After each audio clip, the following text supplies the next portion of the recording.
नमस्कार, मी लतिका महाराष्ट्र रेसिपीमध्ये मी तुमचं स्वागत करत आहे।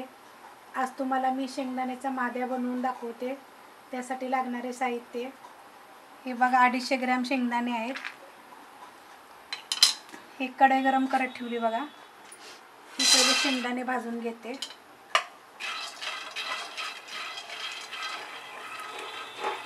हे बघा, असे चांगले खरपूस भाजून घ्यायचे।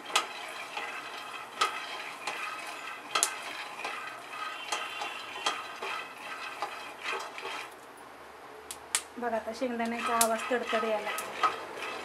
असं चांगलं तडतड शेंगदाण्याचा आवाज असतो, चांगले भाजून घ्यायचे। हे शेंगदाणे बघा, मी आता हे थंड झाल्यानंतर हे खलबत्त्यात कुटून नंतर तुम्हाला दाखवते बाकीचे साहित्य। हे बघा, हे खलबत्त्यामध्ये शेंगदाणे मी बारीक टेचून घेतलेले आहेत। थोडे साधारण असे मोठे ठेवायचे, जास्त पण बारीक नाही करायचे। जिरे मोहरी आहे, कढीपत्ता, तेल, लाल मिरची पावडर आहे आणि मीठ आहे। तुमच्या चवीप्रमाणे घ्या, तुम्हाला तिखट कमी जास्त वाटेल तसं। कढई गरम करत ठेवलेली आहे।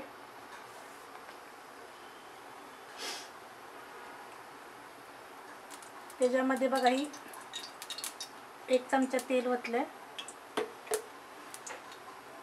चांगलं गरम होऊन द्यायचं।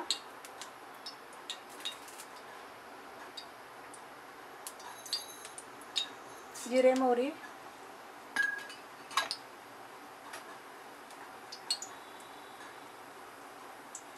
कढीपत्ता,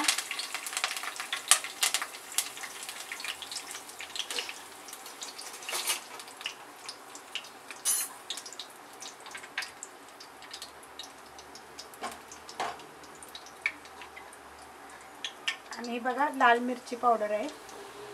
तुमच्याप्रमाणे तिखट जास्त असं चवीपुरतं मीठ।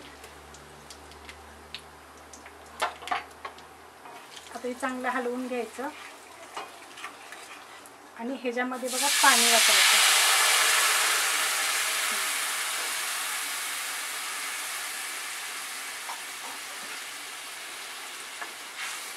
ह्याला चला चांगली उकळी फुटून द्यायची। हे बघा, आता हे उकळलं लगेच।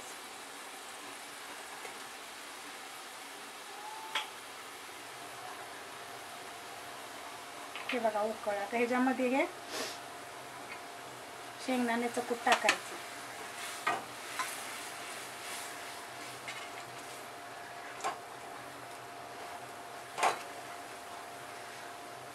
आता गॅसनं जरा बारीक करायचं।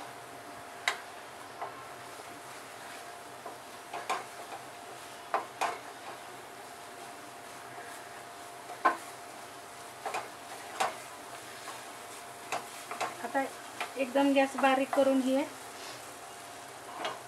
5 मिनिटासाठी झाकून ठेवायचं। आणि हा जो माद्या आहे ना, तुम्ही चपातीवर भाकरीवर 6-7 दिवस जरी ठेवला तरी खराब होत नाही। हे बघा, आता हे बघा, त्याला तेल चांगलं सुटलेलं आहे बघा साईडून।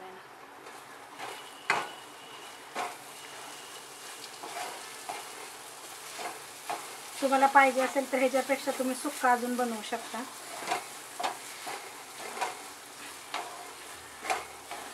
आम्ही ह्याच्यात काही कांदा लसूण वगैरे टाकत नाही, असंच बनवायचा। म्हणजे हा डब्यावर वगैरे ना 2-3 दिवस आपण खाऊ शकतो, असं खराब होत नाही। हा गरमीत बी नाही होत आणि थंडीत पण नाही होत खराब।